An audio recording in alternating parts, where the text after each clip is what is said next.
Last week, I saw an article on a popular gun news site asking, what will it take for the mainstream media to fact-check a gun control advocate? Which is a very good question, and now we have an answer. Apparently, what it takes is being disliked as much as Kamala Harris.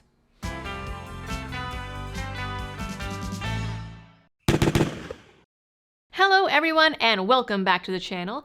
It seems like it's difficult to be as disliked as Kamala Harris, which I guess makes her the best pick to lead the Biden administration's Office of Gun Violence Prevention if it absolutely has to exist. She's incompetent and no one likes her, and I guess that makes it a perfect fit. It's rare that anyone on the side of gun control gets fact-checked, and so I'm actually very surprised that Kamala Harris is getting hit with one, even with how terrible she is. But before I get into that, today's video is brought to you by Blackout Coffee Company. Blackout is a family-owned and operated coffee roaster based out of sunny Florida that supports my channel, the Second Amendment, and veterans. They've also partnered with some of your favorite gun rights groups on special partner roasts where each purchase donates to those groups directly. And now they've even expanded into instant coffee. So there is no reason to not check them out, because you know what? They also have tea if you don't like coffee. So to check them out and help support the channel, go to blackoutcoffee.com/libertydoll. Back on April 15th, Kamala Harris appeared at a pro-gun control event in Las Vegas to fluff up the amazing job the Biden administration has done to combat gun violence. On the heels of the Crumbleys being sentenced to 10 years in prison for a shooting that their son committed in 2021, she was talking specifically about how secure storage laws could stop school shootings. She said, It's just that basic. Put it in a lockbox. Because especially if a young person is just curious or, wants to, play with a gun, let's not make it too easy to get. That's right. And that's what secure storage is about. The numbers that I have seen suggest that as many as 75% of school shootings resulted from a gun that was not secured. Which it turns out, PolitiFact says is false. That 75% statistic is an interesting one, and PolitiFact points out that it's not the first time that it's been used. It was mentioned in school safety legislation in California, a University of Alabama Institute for Human Rights article, and news articles in general about shootings. But the problem is, PolitiFact found that, like most statistics, it is completely made up. And I don't even mean just like the researchers made it up. I mean, the politicians are the ones that made it up. When asked where the White House got their numbers, they pointed to a 2019 U.S. Secret Service National Threat Assessment Center report on targeted school violence. A report that, ironically, proves the opposite of what Kamala Harris was trying to say. The report evaluated 41 incidents, and of those 41, only 25 involved guns. In 19 of those incidents, or 76%, the kids did in fact get their guns from home. But in less than half of the shootings, only 12, researchers determined that the guns were unsecured or otherwise easily accessible. 12 out of 41. Or if we're going with only the shooting ones, then 12 out of 25, which again is less than half.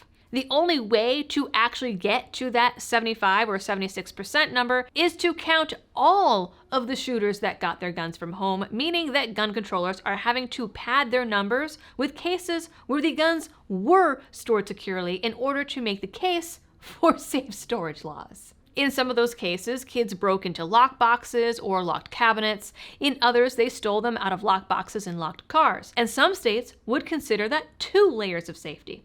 Just saying. In others, they flat out figured out how to break off trigger locks. This study also didn't include any violence related to drugs, gangs, or what they called spontaneous acts, such as unplanned fights or sudden confrontations or arguments that ended in shootings. If they had, I think the numbers would skew very, very far from anything that gun controllers would find helpful to their cause. Because most of those kids are probably picking them up on a street corner or the trunk of a car in a back alley.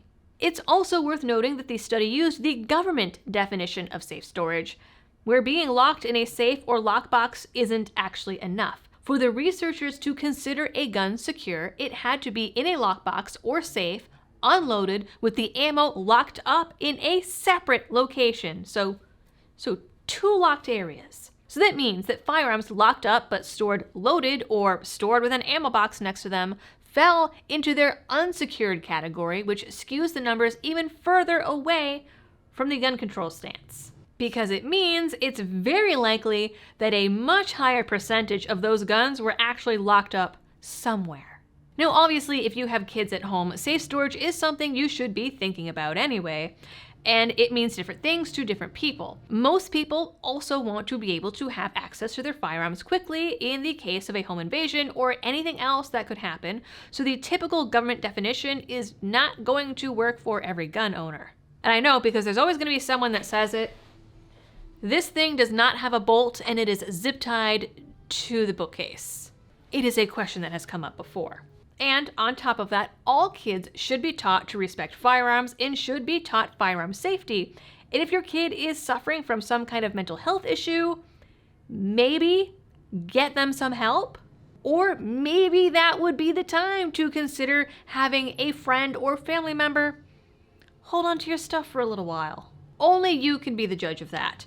But either way, when asked if the government should pass a law, the answer, at least in my book, is always no. As for any other research about safe storage, it turns out that there isn't much data on it. A 2021 study found that 46% of K-12 shooters stole the gun from a family member, but that 46% included guns that weren't locked up and ones that were, but the kids broke into the safe. So no actual storage data there. But still, we have to consider that the other 54% of kids got their guns from who knows where. Another study that just came out in January of this year, which looked at 253 school shooting incidents from 1990 to 2016, found that only 42% of those guns were stolen from family members. Some of them were locked up, some of them weren't. The researchers didn't go that far to define which was which. But again, the bulk of the kids were getting their guns from somewhere else. And for the ones that did, we don't know which ones fell into the government definition of secure and which didn't. So at the end of the day, the numbers just don't add up. Not the way that Kamala Harris and other gun controllers want it to. I knew that, you knew that, but it is nice and surprising to see a fact checker point it out as well. And the best part, it was posted as part of a team effort between PBS and NPR. Did not see that one coming. If you are as shocked as I am, make sure to leave a comment down below to help out the algorithm. Also, like, share, and subscribe if you are new here. Ring that notification bell. And as always, thanks for tuning in and happy shooting.